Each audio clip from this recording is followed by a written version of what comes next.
Hey everyone! In this video we're going to take the derivative of a function that involves a natural log. And specifically this function actually also involves product rule and chain rule. So it's a pretty good example of a lot of things we're going to need to use here. So I'm going to start with recognizing that I have a product as the big thing here. So like t is one factor and then ln 4t quantity squared is my other factor. So my first part of my setup is going to be using the product rule. So my derivative of y with respect to t, and I'll just write it out in steps. I'll say it's the derivative of the first factor times the second factor, which has the square on it, plus the first factor times the derivative of the second factor.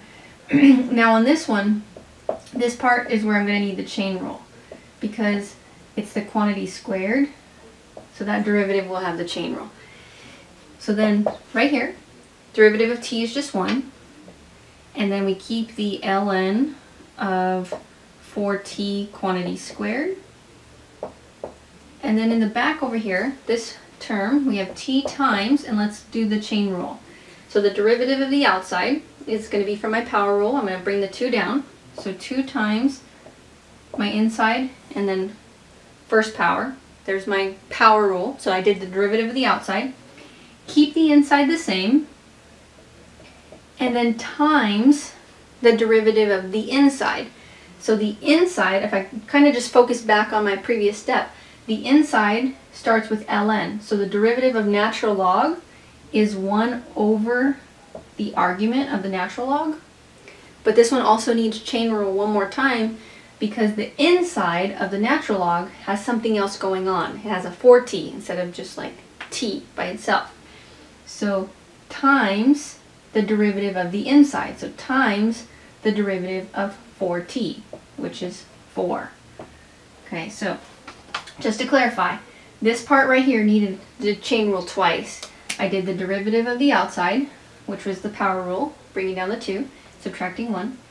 Then the derivative of the first inside, which is the derivative of the natural log, times the derivative of the inside of the natural log, which is 4. And then this is my answer. I'll just try to make it look a little bit nicer for a final answer. So I have natural log of 4t quantity squared plus, let's see, I have a t here, which is technically in the numerator, a t here in a denominator. So those are going to divide out. I have a 4 in a denominator and a 4 in a numerator, so those are going to divide out. And so I'm left with plus 2 times ln 4t. And then I would say that that's my final answer. Now, you might think to bring this 2 up here using your log rules, which you can, but I want you to just be aware that these are not the same. So if you want to, you can say that this is ln of 4t squared. It's not the same as the whole ln quantity squared. So we would just leave them separated like this. But that's our answer. Let's try another example.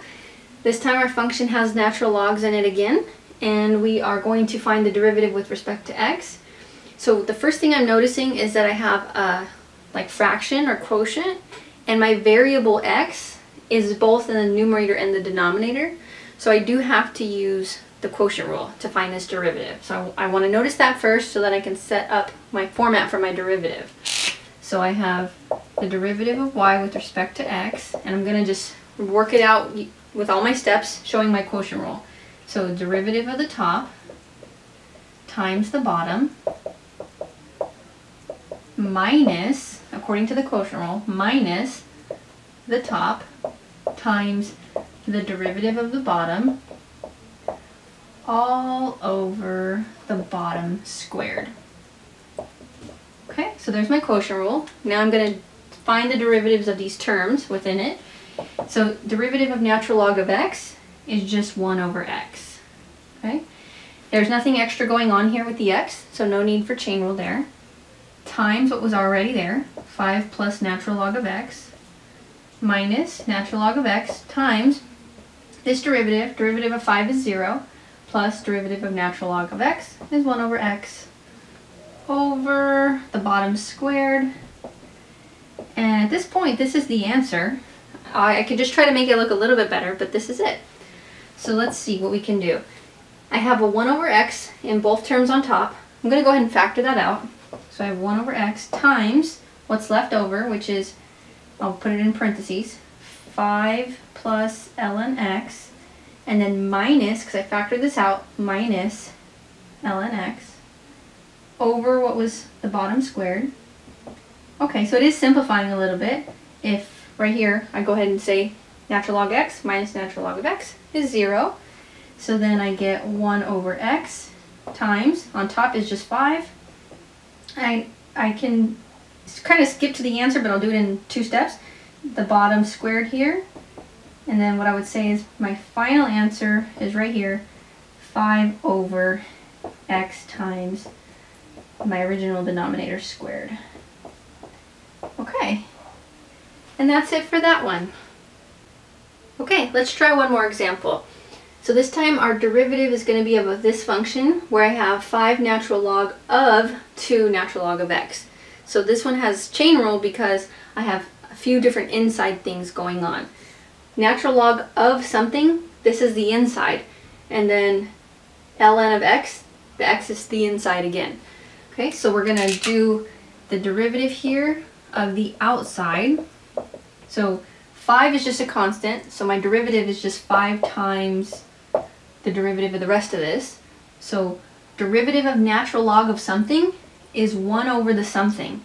So derivative of natural log of 2 ln x is 1 over 2 ln x times the derivative of the inside. So I'll write it in steps. So I'm going to say times 2 natural log of x prime. There's my chain rule.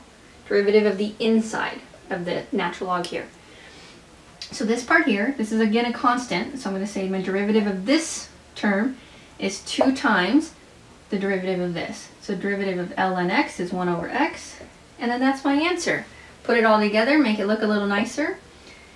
I'll do it in 2 steps, but the 2's are going to end up dividing out, so we'll do it like this. We'll say 5 over 2 ln x times 2 over x, and then the 2's, like I said, are going to divide out.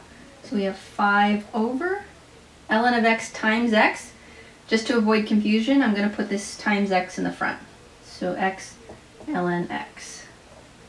And there it is. All right, that's it for this one.